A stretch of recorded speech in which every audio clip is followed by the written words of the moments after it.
welcome back to class today. I am Miss Bird. I am so glad to see you today. We have an awesome song we're going to sing to wake up our bodies and get us ready for our reading circle. So come on and join me. We're going to sing the song, The Incy Wincy Spider. All right, so get your fingers ready and let's sing our song. The Incy Wincy Spider went up the water spout. Down came the rain and washed the spider out. Out came the sun and dried up all the rain. And the Incy Wincy Spider went up the spout again. Awesome singing. Let's sing it one more time. The Incy Wincy Spider went up the water spout. Down came the rain and washed the spider out. Out came the sun and dried up all the rain. And the Incy Wincy Spider went up the spout again. Awesome job, friends. Thank you so much for singing with me. I hope your body is awoke and you are ready for our reading circle. Come on over and join me.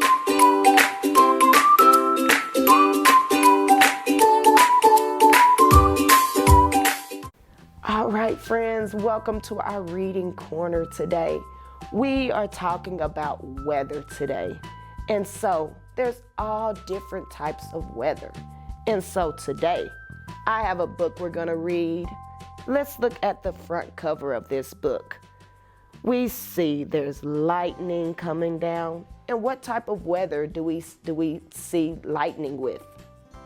That's right, rain. And then we see a penguin here playing in, what is he playing in? The snow. That means it's what? Really, really cold. And then we see a nice sunny day. So these are all different types of weather. So we're going to take a look in our book today and see all the different types of weather. Oh, what do we see here? We see a frog and he's on a leaf. And what's falling from the sky? That's right, rain. Oh, let's see. Whoosh! The wind blows through the trees and the long branches sway and dance in the breeze. It's a windy day. Windy, sunny, and rainy are all different kinds of weather. Weather is always changing. Just watch. You'll see. The wind can be fast or slow. It can push boats across water and blow hats off heads. Whoops! Look, her hat came off her head. That means it's super windy. Sunshine. On sunny days, the sun shines bright, warming the earth.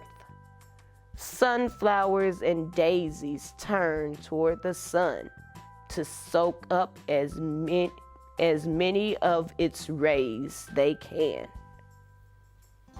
So the flowers love the sunshine. The sun can make the air feel hot, just right for a rest in the shade or a swim. Ah, that feels nice. Going for a nice swim in the water when it's hot outside. Clouds. Clouds are made of tiny drops of water that float together in the sky. On sunny days, you might see big puffy clouds. When they block the sun, they make patches of shade on the ground below.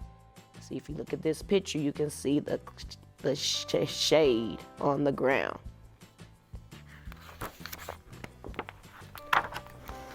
Some clouds are thin and feathery and float high in the sky. Some clouds cover the sky like thick gray blankets.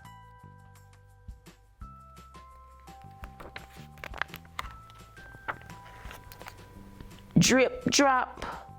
When dark clouds roll in, rain might be next. One by one, drops of water fall from the clouds above. Pitter patter, split splat. See, the plants love the rain. It helps them grow. Brrr. When it's cold enough, water droplets in the clouds can freeze and fall to the ground as snow. But look what you can do in the snow. You can go sledding, and look, there's a little squirrel that's enjoying the snow. Down drift snowflakes, one by one.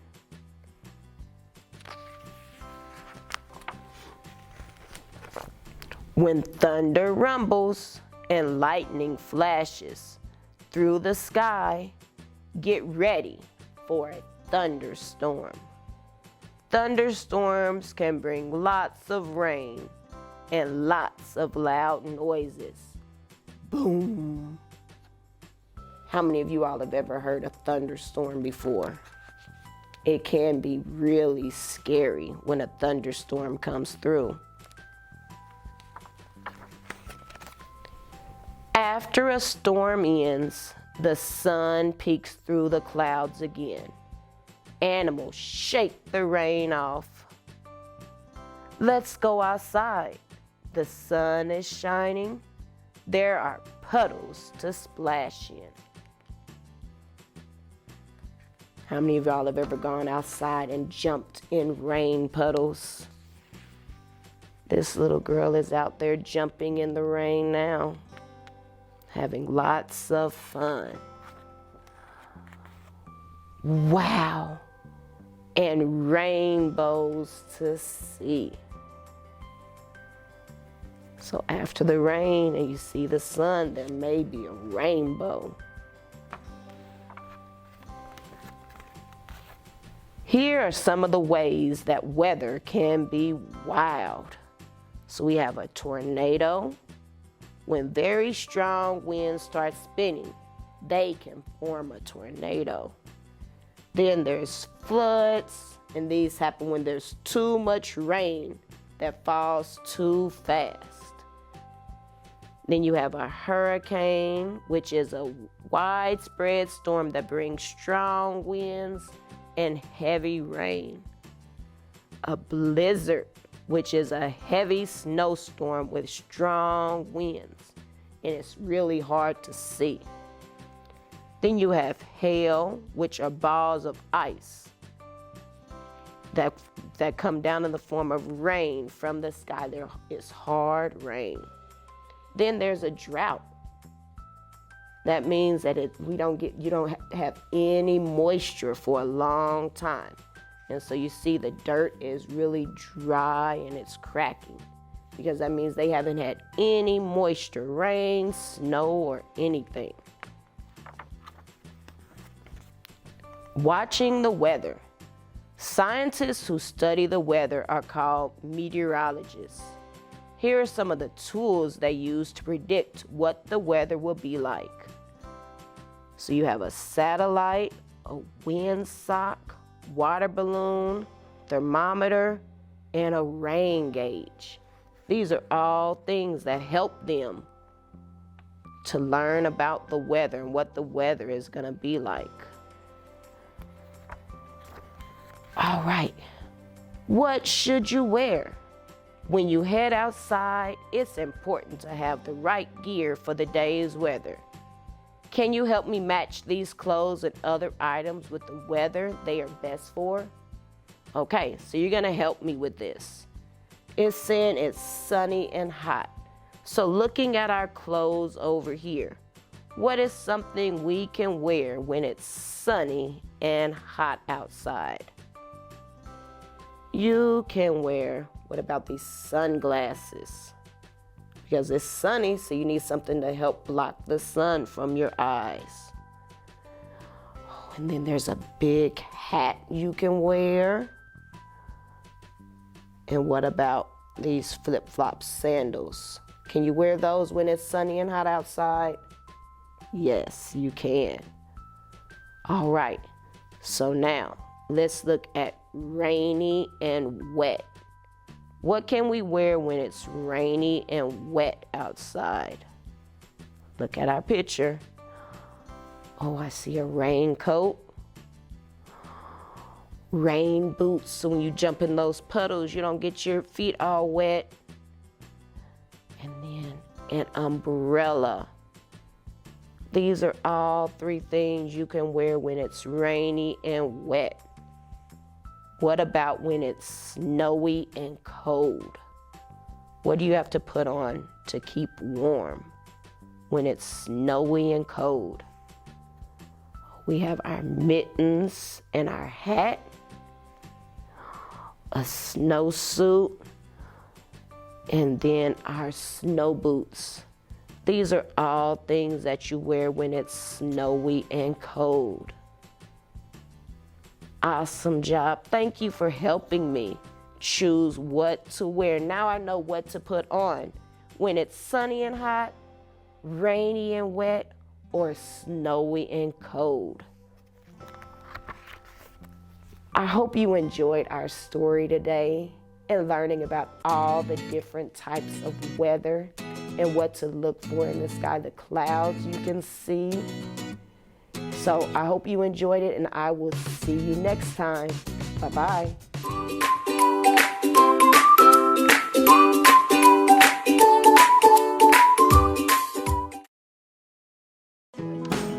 Kindergarten is great at Kansas City Public Schools.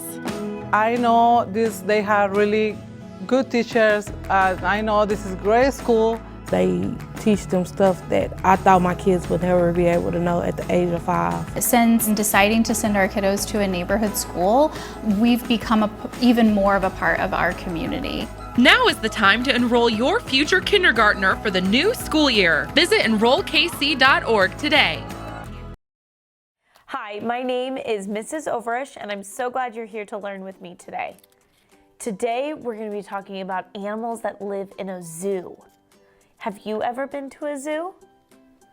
We have the Kansas City Zoo right here in town. Have you ever visited? We're going to talk about some of the animals that you might see in the Kansas City Zoo today. We're also going to talk about the people who work there, and we're going to talk about what kind of things we might want to take if we ever visited the zoo, and maybe an animal we'd hope to see. Let's go ahead and get started. On the table, you can see that we have a bunch of different animals that we might see at the zoo. All of these animals we can see at our local Kansas City Zoo. I have the animals broken up into different groups. These groups are the different areas of the zoo. So first we have a North American section. That's where these animals originally come from. We have a flamingo, an otter, and can you tell me the name of this animal? This is an alligator. All of these animals live in the North American area, and they're in the North American region of the Kansas City Zoo. We also have an Asia section of the Kansas City Zoo. In the Asia section, you'll see lots of animals, including a panda, an orangutan, and a tiger. Then we have an Australia section in the Kansas City Zoo, where you get to see a kangaroo. The kangaroo is a really cool place to go visit because they hop around without any fences. So if you're lucky, you might see a kangaroo jumping in front of the path in front of you. We also have an Arctic section of the Kansas City Zoo. These two animals are some animals you might see in that section. We have the polar bear, and do you remember what this animal is called? This is called a penguin. The penguins at the Kansas City Zoo are inside so that they can stay cool. And then the biggest section of the Kansas City Zoo is the African section. We have a lot of different animals that we can see there. Are there any animals that you know? Are there any animals that you have seen at the zoo? We have a cheetah, a chimpanzee, a gorilla, a monkey, a zebra, an elephant, a lion, a rhinoceros, a hippopotamus, a giraffe, and a leopard. Those are all the animals that you might see when you're in the Africa section of the zoo. Do you know who takes care of all of these animals? Who feeds them? Who makes sure they stay healthy? There are people called zookeepers who take care of the animals at the zoo. We are going to draw a picture today. So if you can ask an adult to get you a piece of paper and something to draw with, we're going to draw a picture of ourselves visiting the zoo. Some things we might see there, some things that we might want to think about what we would wear, some things we would want to take with us, and maybe an animal that you would want to see while you were at the zoo. So go ahead and get your paper and something to draw with. I have my paper and markers.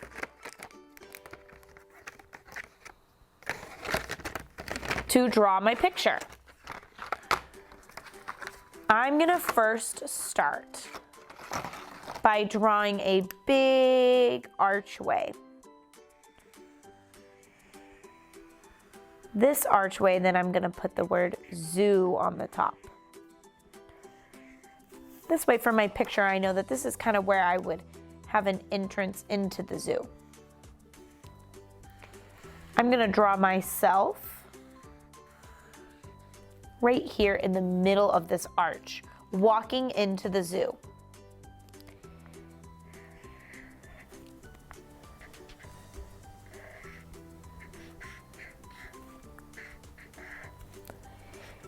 I am drawing myself in pants and a long sleeve shirt because it's spring and sometimes it's still chilly out. So I am assuming I'm gonna want to make sure I am warm when I go to visit the zoo.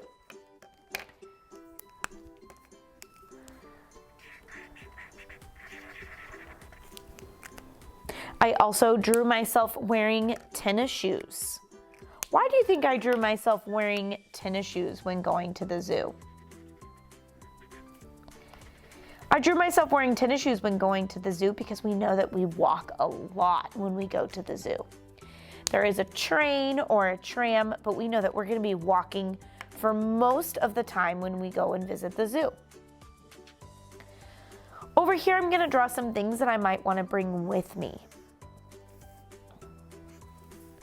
I might want to bring a pair of sunglasses to protect my eyes if it's a sunny day. I might want to bring a hat to protect my face if it's a sunny day. I might want to bring some sunscreen.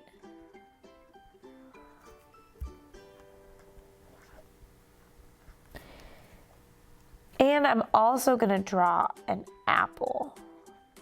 That's because it's always good to have a snack, especially when you're walking that much. And a water.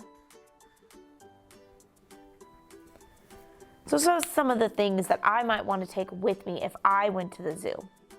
What are some things that you might add to your drawing of things that you think you would need if you went to the zoo? Now, the last part of my picture I'm going to draw is of an animal that I hope to see while I'm at the zoo. One of my favorite animals to see at the zoo is the flamingo. So I'm gonna draw a picture of where the flamingos are. They have a big pond. They have some bushes and some trees around. And then I'm gonna draw my flamingo coming out of the water. So we know that our flamingos have long necks.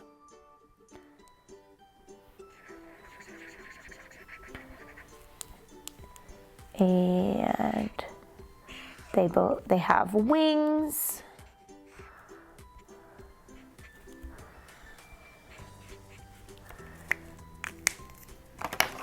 And I can draw one of its legs coming down and the other leg propped up because they are always standing on one leg. What's an animal that you hope to see when you go to the zoo? Maybe you want to draw a picture of a tiger. Maybe you want to draw a picture of an orangutan or a gorilla. Maybe you want to draw a picture of multiple animals because you know when you go to the zoo, you're going to see a lot of different animals. In your picture, can you draw a picture of yourself and the things that you think you would wear? Maybe some things that you think you would bring to the zoo? And then an animal that you'd like to see when you were walking around at the zoo. Today we talked about all sorts of different animals that we might see at the zoo. All of the animals that we talked about today, you can see at the Kansas City Zoo. We also talked about the things that we might want to take with us or wear, or an animal we might see if we ever went to a zoo. My name is Mrs. Overish, and I'll see you next time.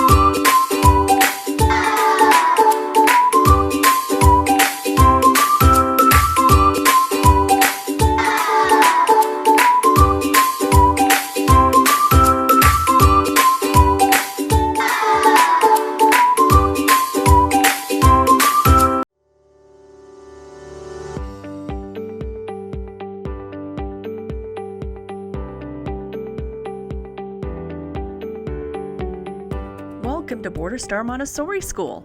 We develop self-motivated learners in a diverse educational and social environment. We serve children ages 3 and 4 or in preschool all the way through 6th grade. One of 2 public Montessori schools in the Kansas City metro area, we adhere to the rich principles and practices developed by Dr. Maria Montessori. This philosophy emphasizes independence, freedom within limits, and respect for each child's natural curiosity and development. The teachers, administration, and staff at Border Star are committed to building relationships and upholding high expectations, all in an intentionally prepared environment. To support this effort, our teachers and assistants receive Montessori training throughout the course of the year. Our teachers promote hands-on learning through exploration and discovery. Children follow their interests during uninterrupted work cycles. During this freedom of choice, they develop order, repetition, and concentration.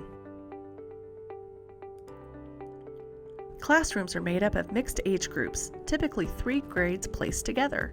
These inter-age relationships strengthen the entire classroom community. The older student takes on the role as peer teacher. They serve as role models for younger students, demonstrating leadership and citizenship skills. They also reinforce their own learning by teaching concepts they have already mastered to their peers. The youngest group, the Children's House, includes pre-K age 3, pre-K age 4, and kindergarten students. In this environment, we focus on practical life, sensorial, math, language, and cultural studies. Lower elementary includes 1st, 2nd, and 3rd grade students. We foster personal responsibility, independence, collaboration, critical thinking, and problem solving. Within this supportive community, children work through the curriculum at their own pace, accelerating during some tasks or taking additional times with others. In upper elementary, we serve 4th, 5th, and 6th grades. Students build on core values and lessons learned in previous years. They learn to question, think critically, and take responsibility for their own learning, skills that will support them in later education and in life. At Border Star, we have strong parent support. Our PTA strives to support all children by involving community, family, and business participation. In partnership with Link, we offer free before and after school care for our kindergarten through 6th grade students. For our pre-K families, Little Dragons before and after care is available at a minimal fee. We offer a variety of clubs and activities for our students, including our Montessori Model United Nations for our older children, honors choir, chess club, instrumental music, ballet, gardening, farmers market, and more. Our students leave 6th grade ready for success in middle school and beyond. Thank you for your interest in Border Star Montessori. If you have additional questions or want to schedule a personal visit, please call our office at 816-418-5150. We look forward to sharing the great things happening at Border Star Montessori.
Hello, Kansas City. Welcome to another fantastic day out there. Thank you for joining us on a show we call Life After. My name is Chris Odom, and I am the lucky guy that gets to explore some of the paths that happen with some of the people I knew in the past and kind of catch up and find out what they're doing with themselves and really give them a chance to tell us their story so we could think about our path before we ever really get there ourselves. So welcome Amber Cleaver to Life After. Hello, hello. Okay, so Miss Cleaver, I know what your path is, and I'm excited to hear it unfold. We're going to let the viewers wonder for a minute, but take us back to what year you graduated, and then what kind of still stays with you from that year that you either think about or considered kind of valuable. Let's see. So I graduated from Paseo back in 2006, which makes me feel really, really old. But my senior year was probably definitely a defining year for sure.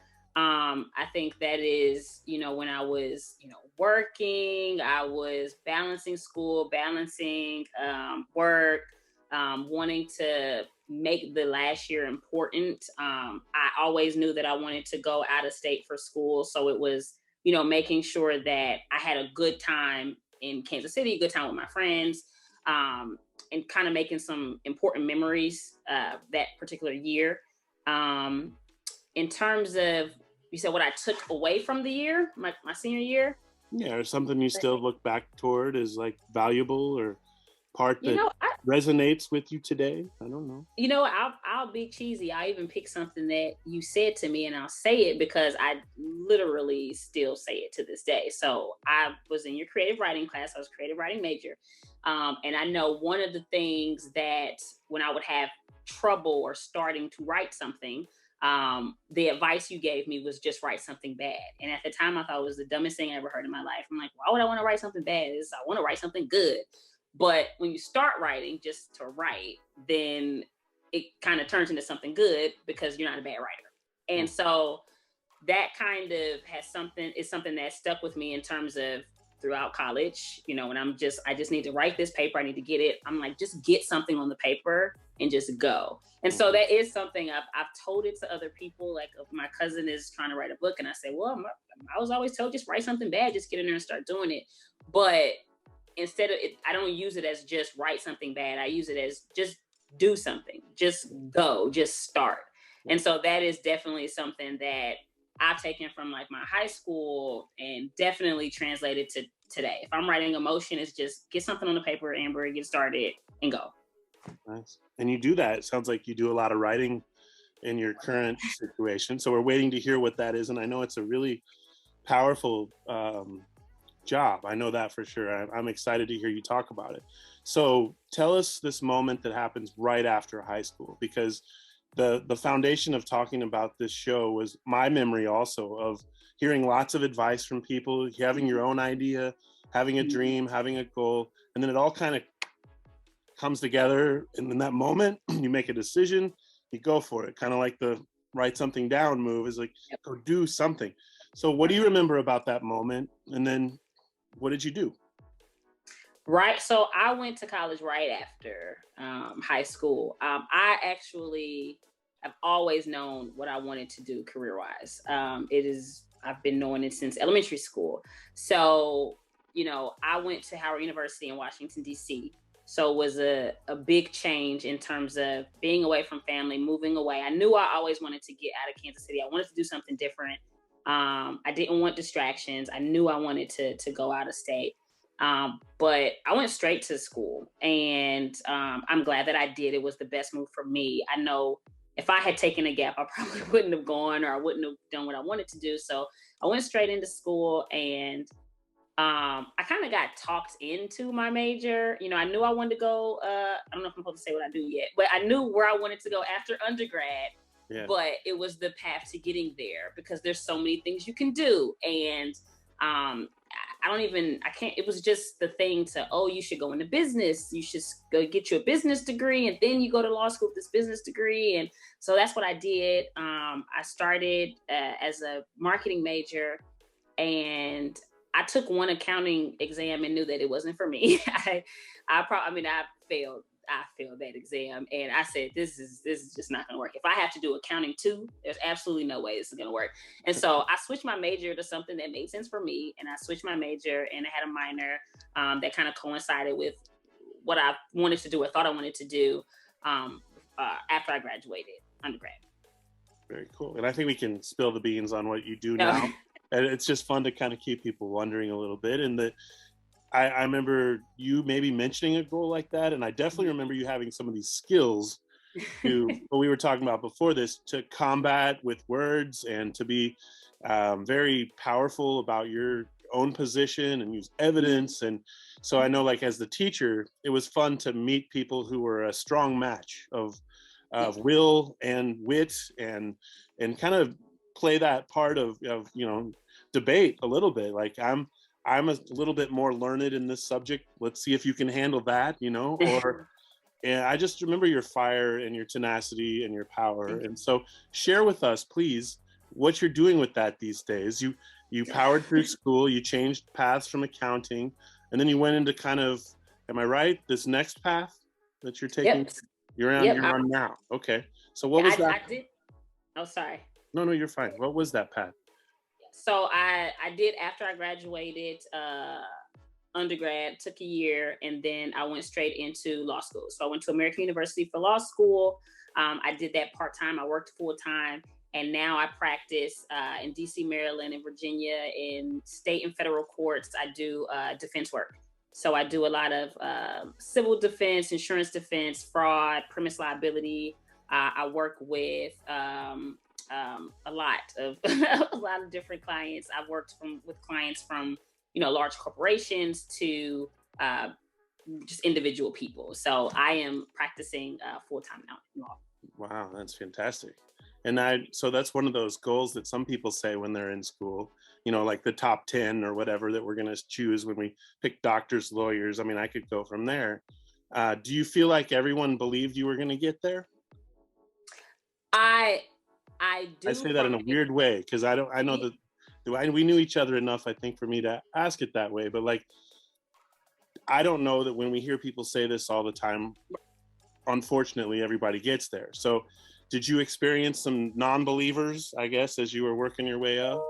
You know, my situation is probably different because, to be quite honest, I wasn't the best behaviorally in school. I was always very smart academically. There wasn't a teacher that said I couldn't do it. I wasn't smart.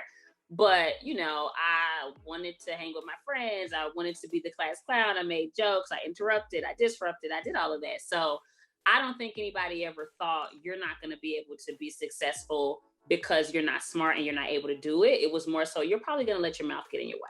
And that is something I've dealt with all throughout school because that was who I was. I was acting out. That's who I was. But with all of that, no matter how much I acted out, you know, I never let my academics slide. Like I was in inroads. Like I took the ACT prep courses. I was in AP classes. Like I did all those things academically because I knew what the goal was.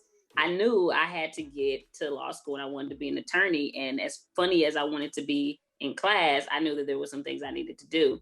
So I think the belief any disbelief was more of, you know, you're going to get in your own way versus you can't do it. Because anybody, I think, who has any recollection of me, if I tell them I'm an attorney, they'll say, yeah, that makes total sense.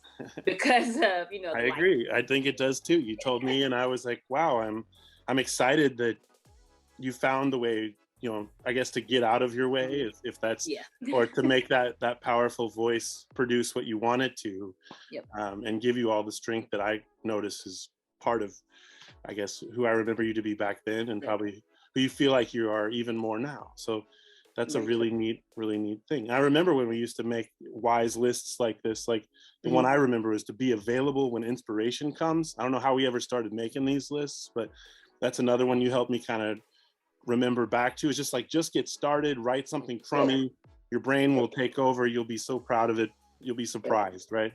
But the other one was being available when an opportunity comes to you, because it's going to happen. So how did it happen? Like, did you apply a number of times? Did you start off in a smaller position and work your way to where you are now? I would imagine that's how it goes, but for those listening, can you tell us about that path a little bit? Well, yes. So again, probably another interesting path. So I have a 10-year-old, soon to be 11. So I took a year off after I graduated. I had my son and I worked. And again, the goal was still always law school. That was never going to stop. But because I needed to work full time, you know, it looked different. I always imagined I'd be going to law school full time and doing the internships in the summer and, you know, becoming a summer associate. And it didn't look like that. I would have wanted to go to Howard Law. And I'm actually glad I didn't, because I think I had a better experience going to something outside of my comfort zone. And I went to American University and I went there part-time, working full-time. It was hard. I did night classes. You know, my classes were, 6 o'clock at night till 10 o'clock at night sometimes. And so I worked full-time, went to school at night. Because I had to work and because I was a mom, I didn't get to do the summer associate programs. I couldn't quit my job for a summer to go work at a law firm that may not hire me. And then I don't have any work during the school year. So I had to be creative. And I was just honest. I talked to, my professors. I laid out the situation like, look, I have to find a unique way to get experience, because you can't graduate without experience to get in a firm. And, we found some unique ways for me to work with some attorneys. I found an attorney who was also a part-time student who just understood my struggle, and, he worked with me. And when I graduated, as I was graduating, I was getting laid off from my company. I was a sales manager. I started out in sales. So I worked my way up to sales management, and they completely wiped out the entire department. All of us were gone. I worked at Living Social. They got bought out by DuPont. And I said, okay, well, maybe this is just a sign that I graduate in a couple months. Let's just focus on law. Clearly, I still needed money. So I got another job heading up a business development department. I graduated law school. I studied my butt off and took the bar. I will never, ever take another exam again in my life, because it was That's so a great crazy. one. But I took it. Yeah, I took the bar. again, it was difficult trying to find a firm because my resume was sales and marketing with a little bit of law sprinkled in it. And I just had to keep going. I'm like, somebody's going to hire me. So, the biggest thing was, you don't have a lot of legal experience. And my position was, well, yeah, somebody's got to give it to me first. And I eventually landed at a firm that I was at for a couple of years. And yeah, you work your way up. I probably, with that experience, because I was doing a lot of litigation, which is what I knew I wanted to do. I knew I wanted to be in the courtroom. I was able to set myself apart when I wanted to go to a bigger firm, because I had that litigation experience. I could walk in the door and say, look, I've tried 50 cases already. And they're like, we have associates who've been here 5 years who haven't done that. So I started my whole goal and my whole process has been find a way to get it done because your path may not be the traditional one. And so far it's been working out. Wow. Thank you. That's a great narrative and a great, probably reality that we're listening to when young people are thinking about the path. Sometimes it curves a lot. It goes all over the place. It goes down, it goes up. It takes longer than you might have ever dreamed, but you keep pushing, and that's fantastic. I know that boat. If I'm trying to get in a door and be a school administrator and I've never been one, somebody's going to take a chance on me. And exactly. So if you're out there listening, that's kind of a notion I'm thinking of, but I don't know, right? Like, would you want to see if I could pull it off at your building? Get a hold of me. I got the credentials. All right. So fantastic. I was listening to that story. I was like, man, I would love to be in there, not a juror, but I would love to just be in there and see, because I've only been a juror once in my life, but it is very theatrical in the court of law, and it's very much like what you see on TV. So you get all theatrical and you get into it, and opening statements and things like that, and you love doing that. Yeah, it is very similar to what you see on TV in terms of, it's more theatrics with the jury, and it's because juries are people and they're sitting there for days. You don't want to be boring. So I love jury trials. Like, I watch the jury. I see what they're reacting to. If they're falling asleep at counsel's statements, I make sure I go in and I'm up. I don't want you sleeping. If you're not paying attention, I circle in on everybody, because so much of it is how they connect with you. If they don't like you, then they're probably not going to go in your favor. That's just, they're humans. That's what it is. Of course, you expect them to look at the evidence and things, but you have to present the evidence in a way that they're going to pay attention. And if they miss something because you were, oh yeah, did you remember on this date? On this date, he did, I'm going to make you pay attention. That's fantastic. Wow, that's what makes me want to come see a little episode or something in the real life. I mean, absent COVID, anybody could actually come in. My mom actually came to my first trial. Really? And I was like, oh, what are you? She's like, yeah, I want to see it. And but yeah, you can definitely come in probably anywhere. Yeah, you can go in and watch them. Probably not with COVID, but no. Well, that's really neat. Okay, well, hey, this has been a fantastic chance to unwind and think about your awesome experiences and your powerful pursuit of them. Let's think about the final part of this is really words that might have served you, or words you keep dear that have helped, that you think young people might need to hear. I love that part of school. I loved when seniors turned around and said things to freshmen like, hey, I didn't know this when I walked in here, but I could keep you from having to spend 4 years learning this little tiny thing that it took me 4 years to learn. Do you know any of those like that you could pay forward to some younger listeners right now? I would say probably, and it kind of goes with just do it, but one thing that my mom would always say to me, and it's just kind of how she lived her life, is the worst thing they can say to you is no. And if they say no, oh well, it's no. And then, you keep it moving. And it's a way to just be a starter, don't be afraid to open up your mouth and ask for what you want. I've looked at jobs that maybe I didn't 100% qualify for. And I'm like, the worst they can do is say no. I mean, if I don't do it, they were going to say no regardless. And I've had interviews where people are like, well, you don't really meet the criteria. And I'm like, but you looked at my resume and I'm here. So you saw something that, once you get me in the room, I'm going to say what needs to be said. I'm going to show you who I am. But to get there, sometimes you have to speak up, and you can't be afraid to go out and ask for what you want, because if they say no, okay, well, if you didn't do it, they were going to say no regardless. So what really do you have to lose? And it's only no the first time, maybe not the second or the third or the fourth. I've had a couple of those where I took that first no and then wrote them a letter and said, I know there were too many applicants, but keep me in mind. And then, what do you know, somebody down the road dropped out, hey, you were our first person we thought of. So I think that's fantastic advice for young and the not so young. So thank you, Ms. Cleaver, for being a wonderful guest on Life After. This has been another wonderful time to learn about the paths of our young people, what they go off and do as they come out of our Kansas City public schools. If you've been listening and you wanted to come on and tell your story, reach out to me. I am Chris Odom. It's just CODAM at kcpublicschools.org, and we'll work to find you a platform. So again, thank you again, Ms. Cleaver. Thank you. I feel like you need a title. Is there a title before Cleaver? Well, the Esquire goes at the end. Okay, Amber Cleaver Esquire. Very nice. Thanks again for being here. Thanks for listening, Kansas City. Have a wonderful day.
Welcome to East High School. My name is Louis Sinahosa, and I am the principal. I'm looking forward for you to learn all about our East Bears, and thank you for taking the time to visit with us. At East, we serve students in 9th through 12th grades. We first opened our doors in 1924 to serve high school students on the east side of Kansas City. With more than 50 plus languages and countries represented at our school, East is one of the largest and most diverse high schools in Kansas City. Our mission is to ensure each student reaches his or her fullest potential as a learner. With literacy as our focus, our goal is for all students to be successful and gain valuable experience throughout their high school career. After graduation, our students go on to be successful in either college or the career of their choice. We put a focus on learning through a 21st century lens. To prepare students for life beyond high school, we have specific college and career pathways which include agriculture, health science and bioscience, nursing, engineering, teaching, EMT, law and public safety, construction, barber and cosmetology, computer science, culinary, and more. Students can graduate with their industry-recognized credential in their chosen pathway and have job options upon graduation. East offers traditional high school classes, advanced placement, and dual credit courses. In addition, we offer Early College Academy where students attend Metropolitan Community College, Penn Valley, where they can graduate with both their high school diploma and associate's degree. We welcome immigrants and refugees into our school. With a high level of English language learners, or ELL students, students start in small group instruction to help them quickly get up to speed with their counterparts. They will have ongoing ELL support to ensure they are successful throughout high school.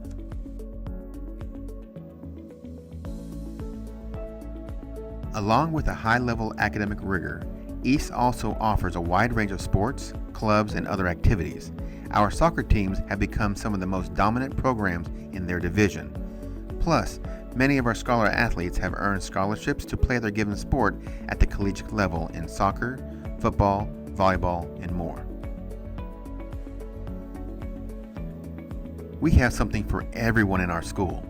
Students can be part of junior ROTC, art, instrumental and vocal music, or take a variety of electives. Plus, we offer activities including bike club, dance, debate, newspaper, student council, yearbook, and more. At East High, we believe each student has untapped potential. Students have opportunities to visit colleges, universities, and other post-secondary institutions, as well as participate in job shadowing and internships related to their career interests.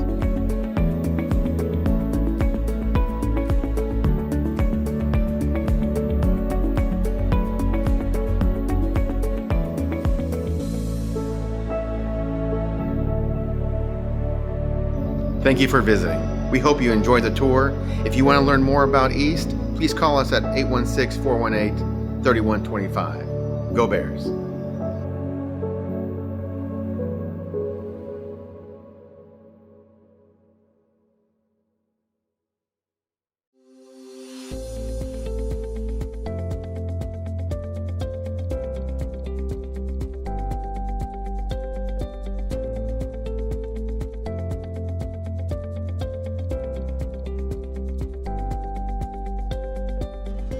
We're happy to have you visit our family here at Northeast Middle School. My name is Principal Schriever, and I am the principal here at Northeast Middle School. We serve students in the 7th and 8th grade in the historic Northeast neighborhood in Kansas City.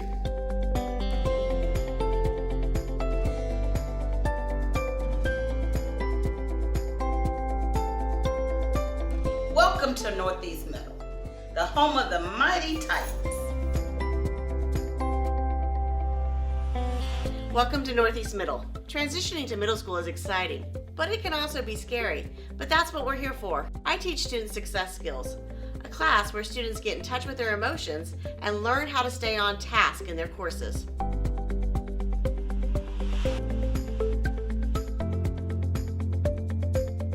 Hello, my name is Mirna Naya. I am the parent liaison at Northeast Middle School.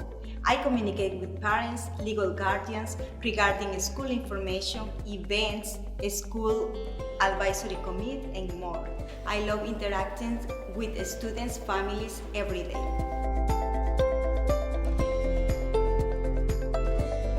Hello and welcome. My name is Christine Dismay, and I teach geography and economics here at Northeast Middle School. We have a safe and nurturing environment in our classrooms. Your student will enjoy learning here.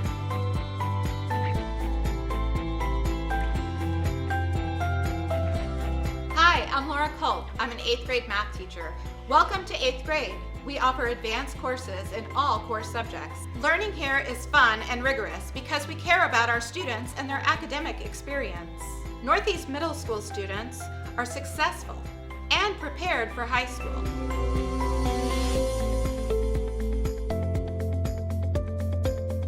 AVID, which stands for Advancement via Individual Determination, is a college and career readiness program.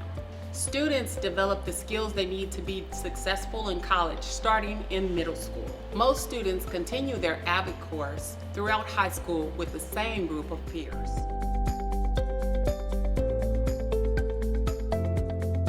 Hi, I'm Mr. Fleming, and I teach PE and health at Northeast Middle School, and we have a wide range of electives including choir, band, orchestra, visual arts, creative writing, and much more.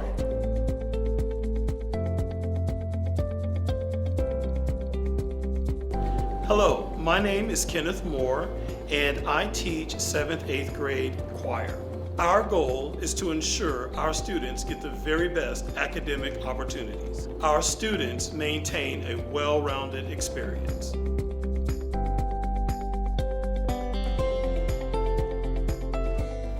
Northeast Middle School is truly a diverse environment. We have scholars from all over the world, and we have as many as 30 languages spoken in our building at any given time. To celebrate the diversity in our building, we host an international festival so our scholars can get a true taste of the world.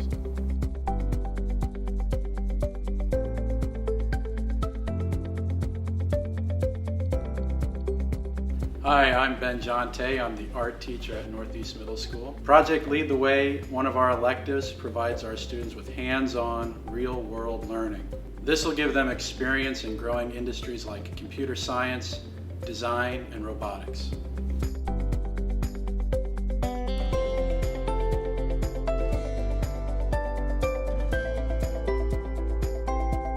Hello, I'm Ms. Shepherd, and I'm the athletic director here at Northeast Middle School. Here at Northeast Middle School, we offer variety sports for boys and girls, including basketball, track and field, soccer, wrestling, swimming, cross country, flag football, cheerleading, and volleyball.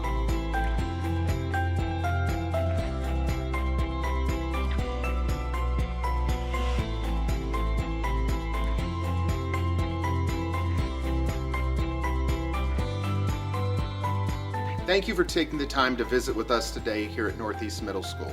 To learn more about our campus or to request a personal tour, please call 816-418-3400.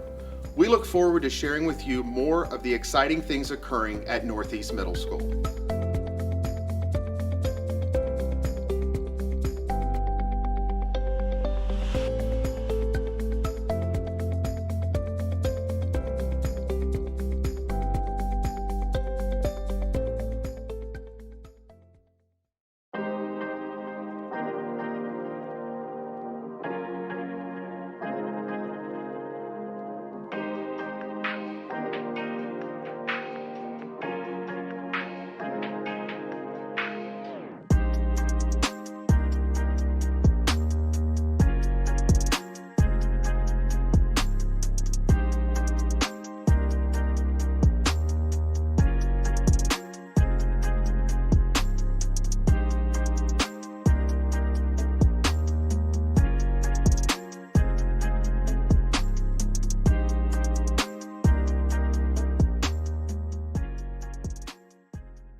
I chose manual because it's challenging and fun, and it can help me with college. I chose manual because I wanted to get a jump start in my career with culinary arts. I chose manual to acquire skills I'd use in real life.